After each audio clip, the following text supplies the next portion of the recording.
Ei, meus amores, como que vocês estão? Resolvi gravar essa videoaula para vocês para minimizar a distância, né? Para a gente se aproximar um pouco mais e também para vocês entenderem que eu estou aqui para ajudar e que a gente pode construir esse caminho, mesmo que difícil, a gente pode construir juntos e tentar minimizar aí os possíveis, né, prejuízos que a gente já tem e vai acumular aí até o final do ano. Então, essa aula é voltada para os meus alunos do terceiro ano, né? E aí eu vou tentar ajudar vocês a compreender um pouco mais aí a apostila. E se vocês precisarem, a gente pode trocar, combinar depois também uma videoconferência através do Google Class, o que for melhor para vocês. O PET está construído em 4 semanas, essas primeiras 4 semanas, as 3 primeiras semanas estão falando sobre trabalho e a última semana sobre os contratualistas. Então, são dois assuntos completamente diferentes, apesar de estarem separados em 4 semanas, são apenas dois assuntos e eu vou tentar bater uma bola com vocês sobre isso, ok? Então, dizer para vocês que, assim, primeiro realizem as atividades, mandem as atividades para a escola, é isso que vai contar como carga horária para vocês. E qualquer dúvida, sabe que pode contar comigo. Sempre, sempre, sempre, tá bom? Então, vamos lá. Quando a gente fala de trabalho, a gente tá falando de algo que, quando a gente escuta, a gente tem uma noção do que é, né? Trabalho.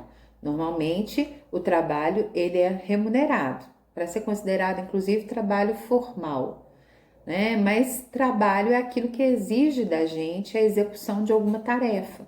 Então, não é tão difícil pensar em trabalho.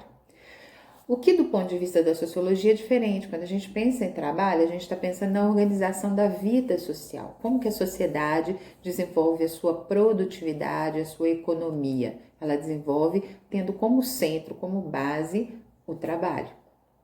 Então, o trabalho, ele organiza a vida social, né? Se a gente pegar o conceito, segundo Marx, né, que é o que está na apostila lá, o conceito primeiro do que é trabalho, vocês vão ver lá que ele considera trabalho como a extensão da nossa vida. A capacidade, o prolongamento da nossa vida, a capacidade que a gente tem de realizar uma tarefa, né? E de que essa tarefa contribua para a nossa sobrevivência, transformar a natureza para que a gente possa sobreviver.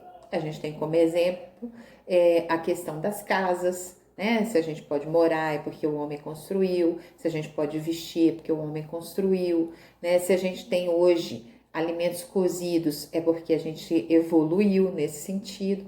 Então, o trabalho é esse prolongamento da vida, a extensão do ser humano.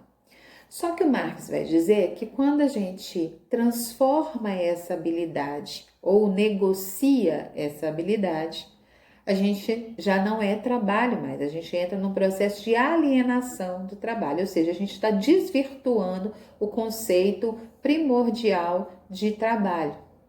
E aí, dentro do capitalismo, lembrando que a gente tem como sistema capitalista o sistema baseado na exploração do trabalho, né, na produção de capital, de lucro, de dinheiro, de riqueza, de acúmulo de riqueza.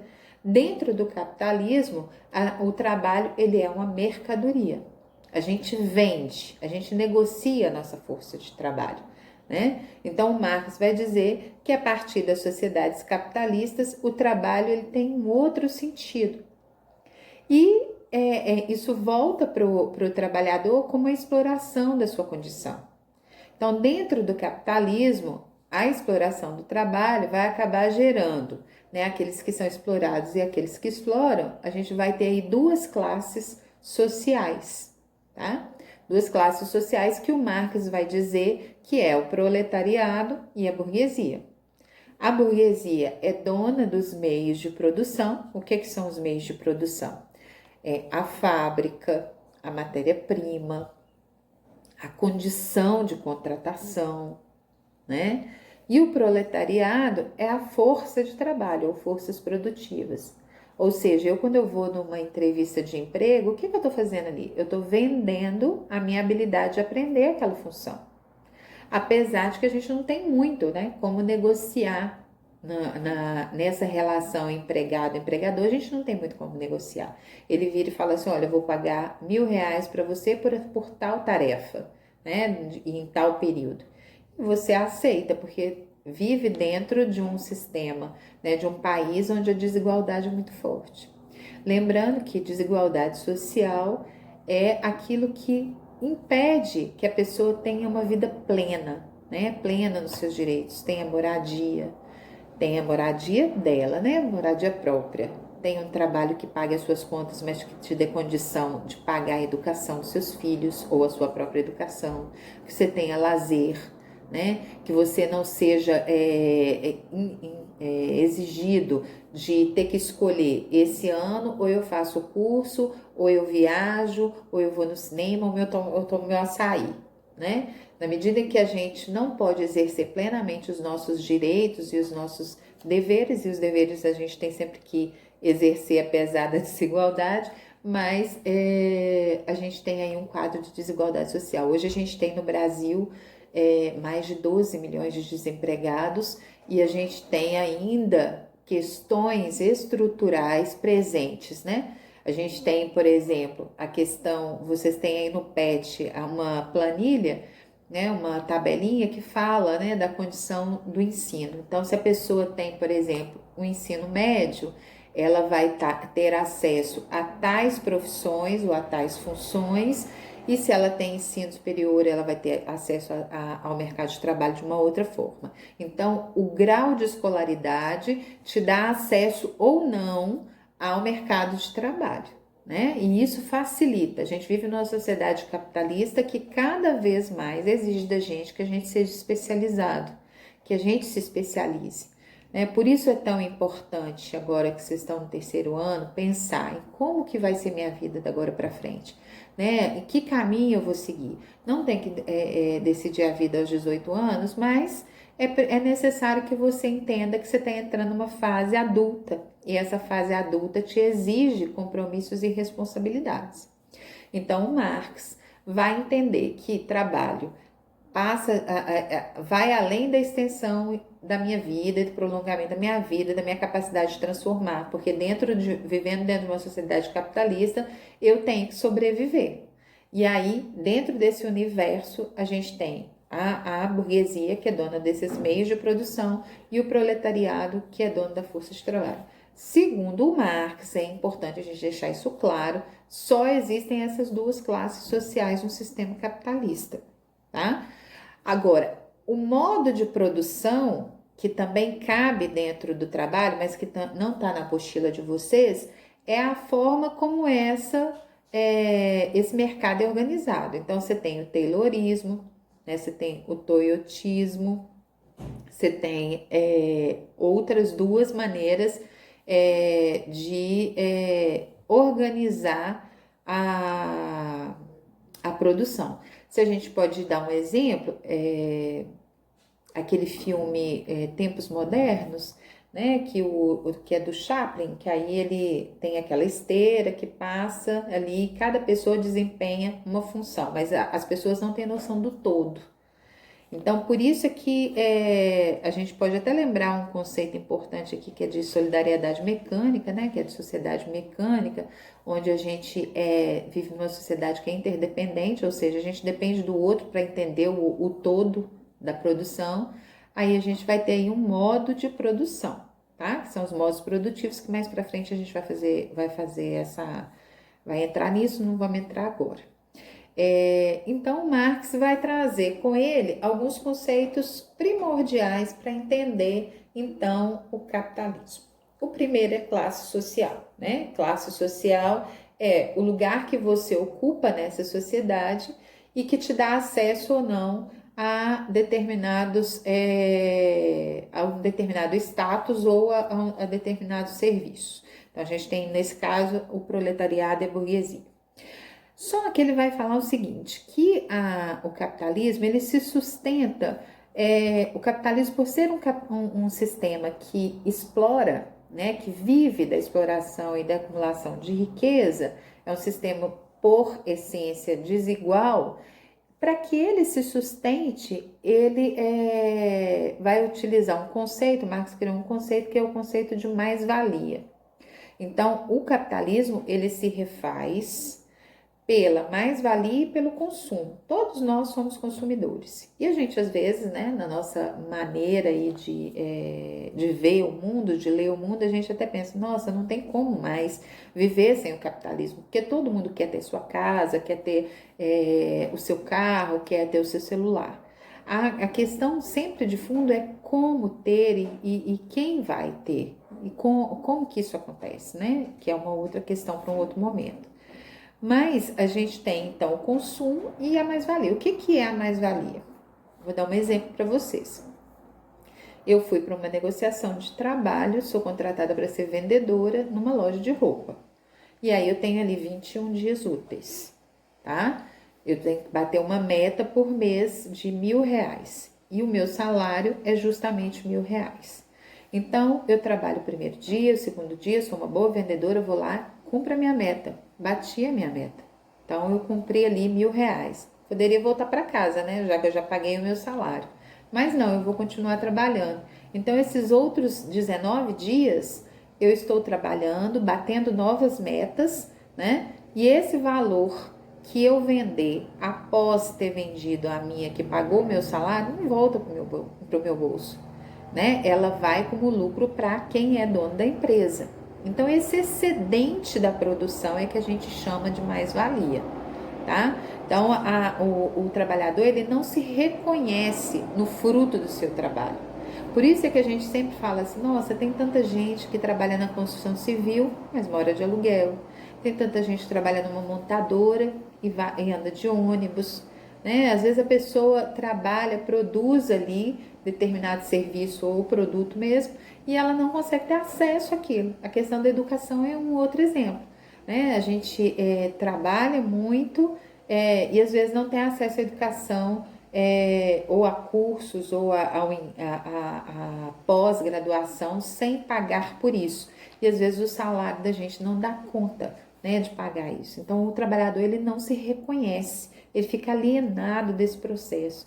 Essa maneira de exploração gera também, segundo Marx, outro fator, que é a questão da alienação social. Então, às vezes a pessoa está sendo explorada, né? Ela está ali, trabalha 12 horas por dia, faz hora extra, não consegue comprar uma casa própria, está passando por essa situação, a vida não muda, mas ela não entende aonde que está a questão chave, né? Que não precisava da gente ter pessoas que exploram tanto, né, que pagam tão mal os seus funcionários para então enriquecer. Então ela fica mergulhada nisso. A gente, inclusive, vai chamar de classe em si e classe para si. Então a pessoa mergulhada, quando ela não tem condição, não tem noção da exploração, ela está alienada desse processo.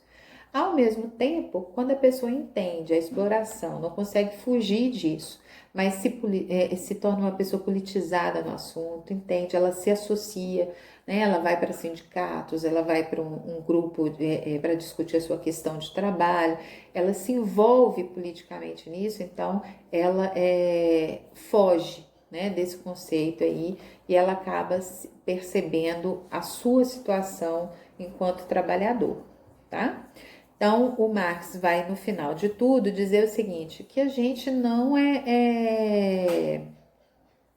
que nós não criamos nada no vazio, tá? A vida, ela é ditada pelo seu contexto social, político, econômico.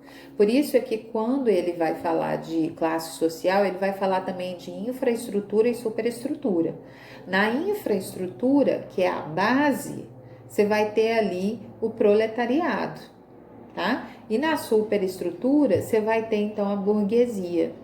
Ele vai falar que a contradição entre essas duas classes é o fato de que a burguesia compra a força de trabalho e o proletariado vende a força de trabalho. Elas estão ligadas por esta exploração. Então ele vai falar o seguinte, que existe uma maneira de entender né, esse sistema, que é pela sua estrutura econômica, como que funciona a estrutura econômica. Então a gente passa a entender um pouco mais de como que são, como que funciona a nossa sociedade. Se a gente for aplicar isso agora, exatamente agora, na nossa pandemia, no momento que a gente está passando, vocês pensem o seguinte: muitos estão em casa, podendo passar o isolamento social em casa, mas a grande parte não pode, porque só recebe o suficiente para sobreviver, né? Então, olha a condição difícil que é você estar dentro de um sistema que explora dessa forma, né? Do mesmo jeito, a gente tem a questão do sistema de saúde, que assim, o SUS é público, né? O sistema de saúde é público, as pessoas têm acesso, mas diante de uma pandemia não atende a todo mundo, né? Não é todo mundo que vai ter a condição de ser atendido, porque a gente literalmente não tem insumos, leitos suficientes para a população inteira, se a população inteira adoecer. Então, essas diferenças vão colocando a gente em níveis de status social, tá? Então, o Marx vai falando dessa permanente exploração que gera, então, pobreza, né? Se a pessoa não tem acesso à educação, se a pessoa não tem acesso ao sistema de saúde, se ela não tem acesso ao lazer, ela vai permanecer, né, no mesmo lugar, porque a gente precisa da educação para poder evoluir, para poder construir carreira, para poder ter outras oportunidades de trabalho, né? Então ela vai ficar ali numa situação onde ela vai permanecer. Ela pode sobreviver, pode ser que ela entenda que o próprio capitalismo gera isso na gente, né? De que a gente não, tá tudo bem. Eu estou estudando, estou trabalhando, não estou passando fome, tá tudo ótimo. Mas não é essa, né? Se existem pessoas que têm direito a outras coisas, por que não todas as pessoas têm direito a todas as coisas, né? Vocês estão passando aí pela situação do acesso à internet, né? De ter um computador em casa. Tem lugares que não têm acesso à internet, tem lugares que não têm televisão, que o sinal da TV não chega, né? Então, esse lastro, né, de desigualdade, ele é gerado por esse sistema, né? Como que as políticas públicas são construídas. E o trabalho é o que, na verdade, nos move para melhorar a nossa vida, para poder trazer o nosso sustento e outras portas, né? Então, o Marx vai falar o seguinte, que não é a forma como eu penso que determina o meu ser social, ou seja, o meu ser em sociedade, o meu viver em sociedade. O que determina o meu viver em sociedade é a economia, é o que está em volta, é a estrutura. E aí ele vai falar, isso a gente não faz isso no vazio, né? Depende de um contexto, depende da história. O Brasil tem uma história de colonização, uma história de falta de acesso à educação, que chegou mais tarde. Então, tudo isso configura explica a nossa realidade. Não dá para explicar a realidade só pelo dia de hoje, né? Mas pela história. Então, a gente chama isso de materialismo histórico, tá? E, por fim, ele vai falar lá na penúltima semana sobre ideologia. Para o Marx, ideologia tem um sentido negativo, tá? Porque ele vai falar assim, apesar da gente achar que a gente tem na cabeça da gente o senso comum, né? Que ideologia é um conjunto de ideias que corroboram para um objetivo, né? Eu tenho o desejo de me formar em farmácia, por exemplo, né? Então vou construir ali uma maneira de ser, né? Então é um conjunto de possibilidades, né, de ideias, de maneiras de pensar que me leva a esse objetivo.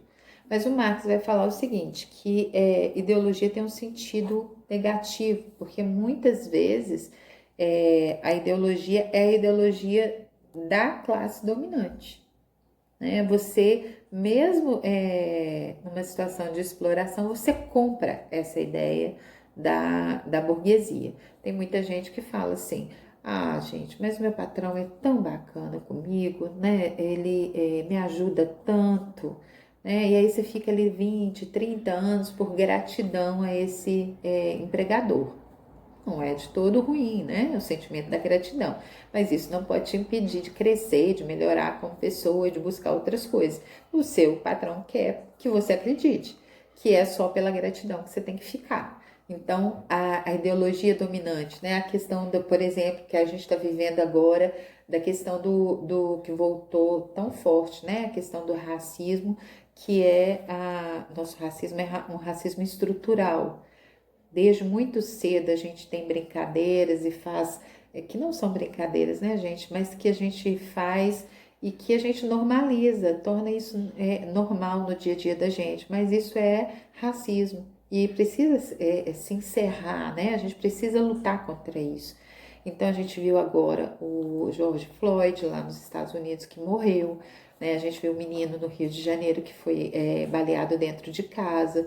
Então essas questões estruturais, elas dizem respeito à ideologia dominante que a gente acredita. Às vezes a gente faz piada, né? Fala assim, que é isso? Tá exagerando, né? A pessoa não é racista, ela só brincou.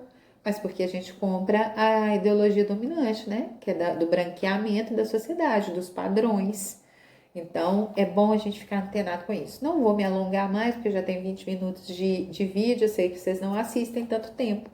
Então, eu queria que vocês reforçassem no PET a questão do que é trabalho, né, que é a extensão da nossa vida. A partir do momento que a gente vende, negocia essa capacidade, a gente entra no processo de tornar o trabalho mercadoria, e aí a gente gera mais valia, porque o nosso trabalho passa a ter valor de troca, e aí a gente tem a mais-valia, que é o excedente da produção, que quando negociado gera lucro, acúmulo de riqueza. Você tem, inclusive, depois mais para frente, eu já tinha falado com vocês isso, mas mais-valia absoluta e relativa, tá? Materialismo histórico, o homem não cria nada no vazio, mas dentro de um contexto social e político e econômico, né? O nosso ser social é determinado pela estrutura econômica e, por fim, ideologia, tá? Então, essa é a primeira, a segunda e a terceira semana do PET. Vou ficando por aqui. Um beijo enorme para vocês. Estou morrendo de saudade. Fiquem com Deus e que a gente volte logo. Beijo!